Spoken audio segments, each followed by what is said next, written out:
नमस्कार दोस्तों, मैं उम्मीद करता हूं कि आप सभी स्वस्थ होंगे, मस्त होंगे। देखिए, सफलता की खास बात यह है कि वह मेहनत करने वालों पर फिदा हो जाती है। सफलता की खास बात यह है कि वह मेहनत करने वालों पर फिदा हो जाती है। लहरों से डरकर नौका कभी पार नहीं होती। लहरों से डरकर नौका कभी पार नहीं होती और कोशिश करने वालों की कभी हार नहीं होती। तो यहां दोस्तों, जो रीट मेंस एग्जाम है उसके लिए जो हमारा जो टॉपिक है व्रत यानी सर्किल। तो यहां सर्किल के बारे में आपको यह जानना जरूरी है ताकि उसके कोण वगैरह जो भी आए वो आपके क्लियर हो जाए। तो सबसे पहले मैं बात करता हूं कि व्रत क्या होता है, व्रत की परिभाषा क्या है। आपको यही नहीं पता होगा शायद अब तक कि व्रत की परिभाषा क्या है। देखिए, मैं आपको एक व्रत की परिभाषा के बारे में बात करता हूं। एक नियत बिंदु से, ये आपका एक नियत बिंदु है, एक नियत बिंदु से समान दूरी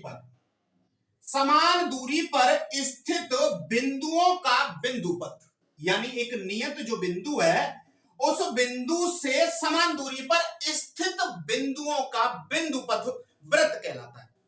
दोस्तों, एक बार फिर से सुन लीजिए, एक नियत बिंदु से समान दूरी पर, यानी प्रत्येक बिंदु की जो नियत बिंदु से जो दूरी है वो समान है। ये बात, यानी प्रत्येक बिंदु से समान दूरी पर है, यानी एक नियत बिंदु कह दो या एक स्थिर बिंदु कह दो, एक नियत बिंदु या स्थिर बिंदु से समान दूरी पर स्थित बिंदुओं का ये जो बिंदु पथ है ये आपका व्रत कहलाता है। ये जो नियत दूरी है, ये नियत दूरी व्रत की त्रिज्या कहलाती है। क्या कहलाती है? ये नियत दूरी व्रत की त्रिज्या कहलाती है और नियत बिंदु व्रत का केंद्र कहलाता है। तो यहां पर हमने परिभाषा की बात की, अब हम बात करते हैं इसके आगे। देखिए, ये तो आपको पता ही होगा कि इसके परिमाप क्या होता है। परिमाप या परिधि, यानी व्रत की जो परिधि है वो 2 पाई आर होती है। आर जिसको व्रत की त्रिज्या बोलते हैं, ये आपका केंद्र है और ये इसकी व्रत की त्रिज्या है। तो ये व्रत का परिमाप हो गया। अगर बात करते हैं हम क्षेत्रफल की, तो व्रत का जो क्षेत्रफल होता है वो पाई आर स्क्वायर होता है। ठीक, तो यहां पर त्रिज्या यदि देता है या त्रिज्या देता है और आपको क्षेत्रफल और परिमाप पूछता है तो आसानी से आप निकाल सकते हैं।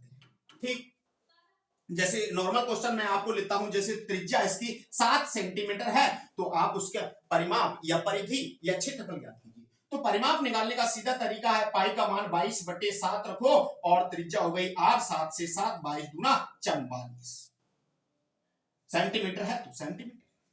और क्षेत्रफल की यदि बात करते हैं तो क्षेत्रफल हो जाएगा पाई आर स्क्वायर। तो पाई का मान है आपका 22/7, त्रिज्या हो गई इसकी 7 × 7, क्योंकि स्क्वायर है इसलिए 2 बार मल्टीप्लाई हो जाएगा। 1 7 से 1 7, 22 7 154।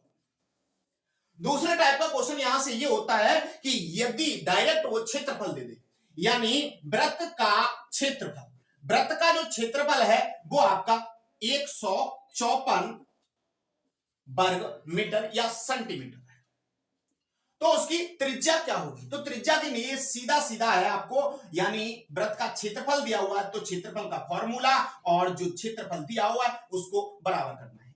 पाई का मान यहां पर 22/7 रखना है, आर स्क्वायर बराबर 154। अब आप ऐसा कीजिए, इसको 7 का इधर मल्टीप्लाई कर दीजिए, यानी 154, इसका बच्चे गुणा करते हैं ना, 22 नीचे आ जाएगा, 7 ऊपर पहुंचाए, इधर आर स्क्वायर 154 बटे नीचे 22 आ गया, ऊपर 7 हो गया। ये देखिए 22 से 22 7 154, आर स्क्वायर बराबर 7 × 7, यानी आर स्क्वायर बराबर 7 का स्क्वायर, स्क्वायर से स्क्वायर तो आर बराबर 7। तो त्रिज्या ऐसे भी निकाल सकते हैं। ऐसे ही आपका परिधि का दिया हुआ है, सीधा परिधि दे दी जाती है तो वहां पर आप उसका त्रिज्या निकाल सकते हैं। तो एक टाइप तो ये रहा यहां से। अब बात करते हैं हम इसके त्रिज्या खंड और लघु व्रत खंड के क्षेत्रफल की। देखिए, ये व्रत है, त्रिज्या खंड क्या होता है? ये आपका केंद्र है, इसको बोलते हैं अपन त्रिज्य खंड। क्या बोलते हैं इसको? त्रिज्य खंड। ये है आपका त्रिज्य खंड। और त्रिज्य खंड का जो क्षेत्रफल होता है, त्रिज्य खंड का क्षेत्रफल, इसको लघु त्रिज्य खंड कहेंगे। यहां पर क्यों कहेंगे लघु त्रिज्य खंड? ये वाला जो छोटा हिस्सा है वो लघु त्रिज्य खंड, और जो ऊपर वाला हिस्सा जो दिख रहा है आपको, ये हो गया आपका दीर्घ त्रिज्य खंड। त्रिज्य खंड तो ये भी है। त्रिज्य खंड निकालने का जो फॉर्मूला है पाई आर स्क्वायर थीटा बटे 360, ये आपका त्रिज्य खंड निकालने का फॉर्मूला है। यानी लघु त्रिज्य खंड निकालो या दीर्घ त्रिज्य खंड निकालो, ये डिपेंड करता है उसके एंगल पर, कोण पर। यानी यहां पर यदि एंगल 60 डिग्री दिया हुआ है और पूछ रहा है लघु त्रिज्य खंड, तो लघु त्रिज्य खंड के लिए थीटा का मान यहां पर रख देना, पाई का मान रख देना, 22/7 पाई का मान, त्रिज्या दे देता है 7 सेमी, यहां पर ये त्रिज्या 7 होगी, तो 7 × 7 और थीटा दे दिया 60/360। ये 0 से 0, 6 से ये 6 बार, 1 7 से 7 खत्म हो गया, 22 यानी 154/6, 2 से काट सकते हैं इसको। तो यहां पर 2 से इसको काटा मैंने, 2 7 × 14 और 2 7 × 14 और 2 × 6, ये आपका सेंटीमीटर में है, तो सेंटीमीटर क्षेत्रफल की जो विमा होती है वो वर्ग मीटर में आती है या वर्ग सेंटीमीटर में आती है। परिमाप की अगर बात करता है तो परिमाप आपका केवल सिंगल विमा में आता है, सेंटीमीटर या मीटर। और अगर आयतन की बात करते हैं तो आयतन आपकी घन सेंटीमीटर या घन मीटर में होता है। लेकिन ध्यान रखना दोस्तों, कभी भी त्रिभुज है, वृत्त है, चतुर्भुज है, आयत है, वर्ग है, ये जो 2D आकृति जो आप पढ़ते हैं, जिनको द्विविम निर्देशांक ज्यामिति की आकृतियां बोलती हैं, इनका आयतन कभी ज्ञात नहीं हो सकता, क्योंकि ये जो आकृतियां हैं इनमें कोई भी पदार्थ हम नहीं भर सकते। पदार्थ भर सकते हैं केवल 3D आकृति में। तो ध्यान रखना दोस्तों, इनके कभी आयतन नहीं होते। ठीक, तो ये हो गया यहां पर त्रिज्य खंड। अब दोस्तों यहां पर एक बात ये समझनी होगी, अगर इसने पूछ लिया दीर्घ त्रिज्य खंड का क्षेत्रफल, तो दोस्तों दीर्घ त्रिज्य खंड के लिए, क्योंकि वृत्त पर अंतरित कोण 360 डिग्री होता है, यानी केंद्र पर अंतरित कोण 360 डिग्री होता है, तो 60 डिग्री ये हो गया, तो यहां पर ये ऊपर वाला जो एंगल है वो 300 डिग्री हो गया। बस ये लघु त्रिज्य खंड का फॉर्मूला नहीं, ये त्रिज्य खंड का हम फॉर्मूला कह सकते हैं इसको। लघु का निकालना है तो छोटा कोण लेना है, दीर्घ का निकालना है तो बड़ा कोण यानी 300 डिग्री अगर ले लेंगे तो ये आपका त्रिज्य खंड हो जाएगा। समझ गए? तो ये तो रही आपके त्रिज्य खंड की बात। अब दोस्तों वृत्त खंड क्या होता है, इसको भी समझ लीजिए। देखिए ये आपका वृत्त, ये केंद्र हो गया, ये त्रिज्या हो गई, ये इसकी जीवा हो गई। अब जीवा किसे कहते हैं? जीवा होती है वृत्त पर, यानी वृत्त की परिधि पर किन्हीं दो बिंदुओं को मिलाने वाली रेखा वृत्त की जीवा कहलाती है। और वृत्त की सबसे बड़ी जीवा वृत्त का व्यास होती है। ठीक, तो ये जो जीवा है वृत्त की, ये जीवा है। इस जीवा से इस वाला, ये वाला जो क्षेत्र जो दिख रहा है आपको नीचे, इसको बोलते हैं हम वृत्त खंड। इसको लघु वृत्त खंड कहेंगे। क्या कहेंगे इसको? लघु वृत्त खंड। लघु वृत्त खंड का जो क्षेत्रफल होता है वो होता है आपका पाई आर, क्या लिख देता हूं नीचे, पाई आर स्क्वायर थीटा बटे 360 माइनस आर स्क्वायर बटे 2 साइन थीटा। अब दोस्तों साइन थीटा का मान कहां से लाएंगे भाई साहब? यहां पर आपको इतना तो पता होना चाहिए कि साइन 0 का मान कितना है, साइन 30 डिग्री का मान कितना है, तो ये आपको याद रखिएगा। मैं आपको बता देता हूं साइन के सारे। देखिए साइन 0 का जो मान होता है 0 डिग्री, 30 डिग्री, 45 डिग्री और 60 डिग्री और 90 डिग्री, ये आपको साइन के मान पता होना चाहिए। तो 0 डिग्री का मान होता है 0, 30 डिग्री का मान 1/2, इसका 1/√2, इसका √2/3, इसका होता है 1। ये मान आपको पता होना चाहिए। तो यहां पर थीटा का मान रख के इसका वृत्तखंड निकाला जा सकता है। ये हो सकता है फॉर्मूला की फॉर्मूला पूछ ले सीधा की सीधा। अब बात करते हैं दीर्घ त्रिज्य खंड, सॉरी दीर्घ वृत्त खंड। अब देखो ये जो नीचे वाला जो हिस्सा आपको दिख रहा है ये तो हो गया लघु। अब इस लघु को जब हम हटा देंगे तो ऊपर वाला जो हिस्सा बचता है उसको बोलते हैं पूरे को दीर्घ वृत्तखंड, यानी पूरा जो हिस्सा बच रहा है वो दीर्घ वृत्तखंड। अब यहां पर इसको निकालने का जो फॉर्मूला है वो है वृत्त के क्षेत्रफल में से नीचे वाला हिस्सा यानी लघु वृत्तखंड का क्षेत्रफल माइनस कर दीजिए और वहां पर हो जाएगा आपका लघु दीर्घ वृत्तखंड। तो यहां से क्वेश्चन नहीं आएगा क्योंकि इसकी जो कैलकुलेशन है थोड़ी बड़ी हो जाएगी, हो सकता है कोई छोटा मोटा क्वेश्चन यहां से बनेगा। ठीक, अब बात करते हैं इसकी स्पर्श रेखाओं की। वृत्त की स्पर्श रेखा, देखिए ये वृत्त है, अगर पूछता है कि वृत्त की कितनी स्पर्श रेखाएं खींची जा सकती, तो दोस्तों वृत्त की कितनी स्पर्श रेखाएं खींची जा सकती हैं, तो भाई साहब वृत्त पर अनेक स्पर्श रेखाएं खींच सकते हैं। कितनी स्पर्श रेखाएं खींच सकते हैं? अनेक या अनंत स्पर्श रेखा। तो इसका आंसर होगा अनंत। ध्यान रखना, क्वेश्चन को ढंग से पढ़ना। क्वेश्चन सबसे पहले पूरा पढ़ेंगे तब हम जवाब देंगे। क्वेश्चन को पढ़ना, यदि लिखा हो कि वृत्त पर कितनी स्पर्श रेखाएं खींची जा सकती है, वृत्त पर कितनी स्पर्श रेखाएं खींची जा सकती है, तो आंसर होगा अनंत। और यदि पूछा जाए बाह्य बिंदु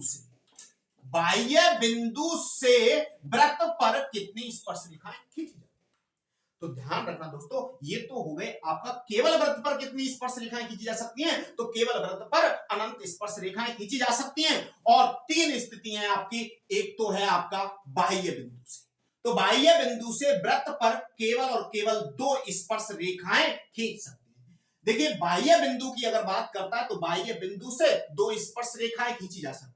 और बात करता है कि परिधि पर स्थित बिंदु से वृत्त पर कितनी स्पर्श रेखाएं खींची जा सकती हैं, तो केवल 1 स्पर्श रेखा खींची जा सकती है। और बात करता है यदि कि वृत्त के अंदर स्थित किसी बिंदु से कितनी स्पर्श रेखाएं खींची जा सकती है, तो वृत्त के अंदर कोई भी बिंदु हो, कोई भी स्पर्श रेखा यहां पर नहीं खींचेगी, क्योंकि वृत्त के अंदर से अगर कोई रेखा खींचेंगे तो वो वृत्त को काटेगी, उसको हम छेदक रेखा या प्रतिच्छेदी रेखा कहेंगे।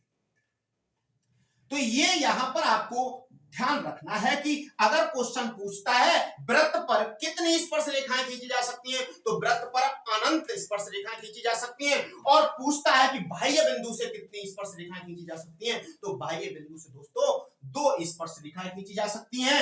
और कहता है कि परिधि पर स्थित बिंदु से 1 स्पर्श रेखा और आंतरिक बिंदु से या वृत्त के अंदर स्थित बिंदु से कोई स्पर्श रेखा नहीं खींची जा सकती है। अब बात करते हैं हम छेदक रेखा। छेदक रेखा जो होती है वृत्त की, ये वृत्त है आपका, बाह्य बिंदु से अगर बात करें तो कितनी छेदक रेखाएं या प्रतिच्छेदी रेखाएं खींची जा सकती हैं, तो दोस्तों इसका जो आंसर होगा वो अनंत, क्योंकि अनंत स्पर्श रेखा की जा सकती है बाह्य बिंदु से। अगर बात करते हैं परिधि पर स्थित बिंदु से कितनी स्पर्श रेखाएं प्रतिच्छेदी रेखाएं खींची जा सकती हैं या छेदक रेखाएं खींची जा सकती हैं, तो दोस्तों इसका आंसर भी अनंत हो जाएगा। और बात करते हैं वृत्त के अंदर स्थित बिंदु से कितनी छेदक रेखाएं या प्रतिच्छेदी रेखाएं खींची जा सकती हैं, तो इसका आंसर भी दोस्तों अनंत रहेगा। तो छेदक रेखा की बात करता है तो आंसर अनंत। छेदक रेखा में सबका आंसर अनंत रहेगा, लेकिन स्पर्श रेखा में आपको याद रखना है, स्पर्श रेखा का जो आंसर है मैंने बताया था आपको कि केवल कहता है वृत्त पर स्पर्श रेखाएं अनंत हैं, बाह्य बिंदु से वृत्त पर 2 स्पर्श रेखाएं, परिधि पर स्थित बिंदु से 1 स्पर्श रेखा और अंदर बिंदु से कोई स्पर्श रेखा नहीं खींची जा सकती। अब बात के वृत्त के बारे में ये भी बातें जानना जरूरी है जो आपके सामने लिखी हुई। अब देखिए पहली जो बात है, वृत्त की बराबर जीवाएं केंद्र पर बराबर कोण अंतरित करती है।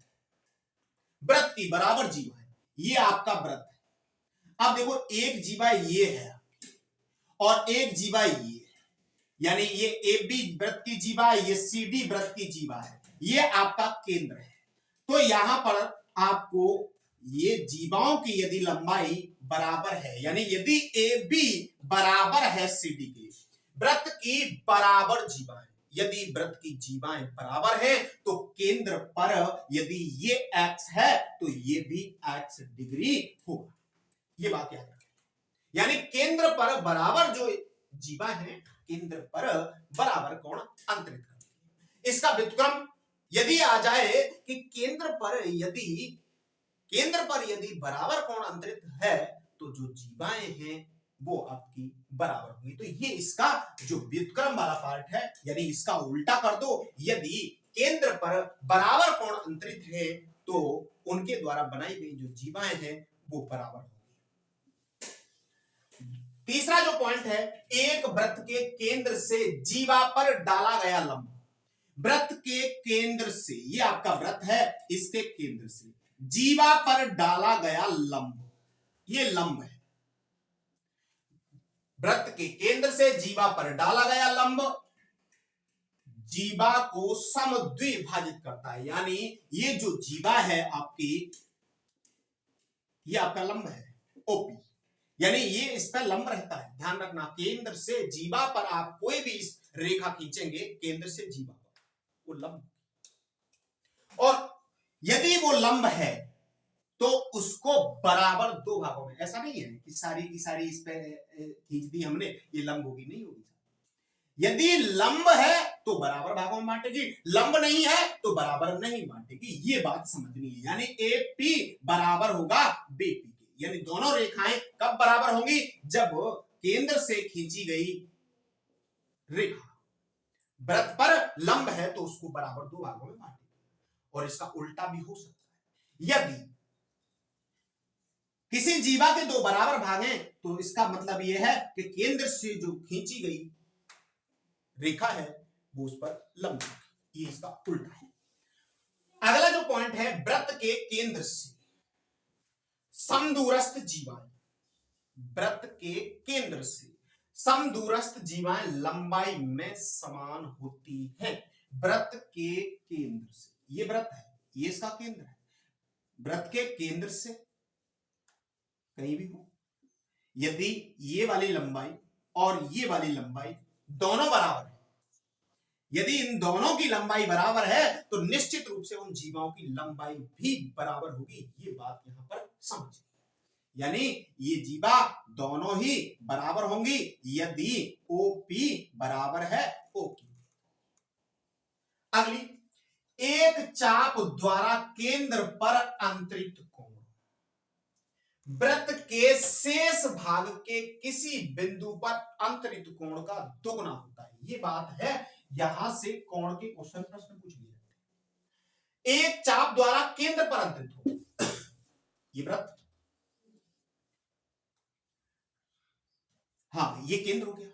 एक चाप द्वारा, अब चाप ले लिया मैंने यहां पर, ये P और Q ये चाप है, ये PQ, इस चाप की बात कर रहे हैं। एक चाप द्वारा केंद्र पर अंतरित कोण, इस चाप द्वारा जो केंद्र पर अंतरित कोण है, ये केंद्र पर अंतरित कोण वृत्त के शेष भाग के किसी बिंदु पर। अब भाई साहब शेष भाग कौन सा है, ये PQ वाला जो चाप है, इससे ऊपर वाला जो चाप है ये वाला, ये शेष वृत्त है। इस शेष वृत्त पर कहीं भी एक बिंदु ले लो, मान लीजिए हमने बिंदु ले लिया यहां, शेष भाग के किसी बिंदु पर अंतरित कोण का दुगना होता है, यानी शेष भाग के किसी बिंदु पर अंतरित कोण, यानी इसके द्वारा जो अंतरित कोण है ये वाला, ये यदि x है तो ये वाला जो कोण है वो 2x होगा। ये बात यहां पर समझिए, यानी वृत्त के, यानी एक चाप द्वारा केंद्र पर अंतरित कोण वृत्त के शेष भाग पर अंतरित कोण का दुगना होता है, यानी केंद्र पर जो अंतरित कोण है वो दुगना होगा, ऊपर वाला सिंगल होगा। ठीक, ये बात यहां पर समझिए। अगला जो पॉइंट है वो है, एक ही वृत्त खंड के कोण बराबर होते, एक ही वृत्त खंड के कोण बराबर होते।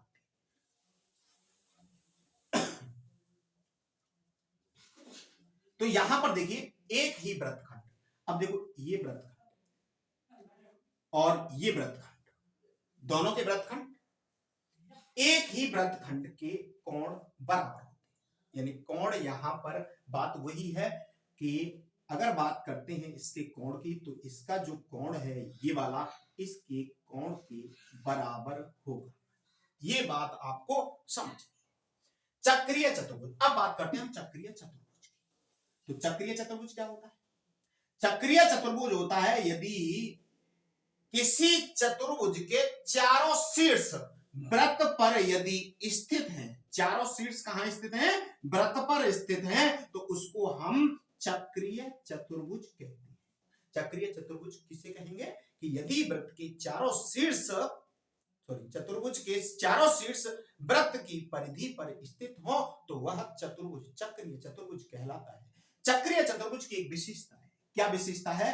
कि सम्मुख कोणों का योग 180 डिग्री होता है। सम्मुख कोणों का योग 180 डिग्री होता है। तो यहां पर ये रही आपकी इसके विशेषताओं की बात।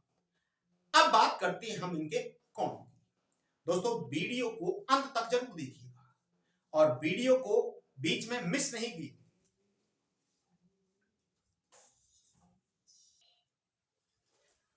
दोस्तों वीडियो काफी लंबी हो जाएगी, मैं जो इसके जो क्वेश्चंस हैं वो नेक्स्ट वीडियो में बताऊंगा। तो इसके लिए आपको देखिए, यदि आपको हमारे टेलीग्राम चैनल से जुड़ना है तो टेलीग्राम चैनल का जो लिंक है वो हमारे डिस्क्रिप्शन में दिया हुआ है। तो वहां से आप सीधे डिस्क्रिप्शन में लिंक करके और टेलीग्राम चैनल से जुड़ सकते हैं।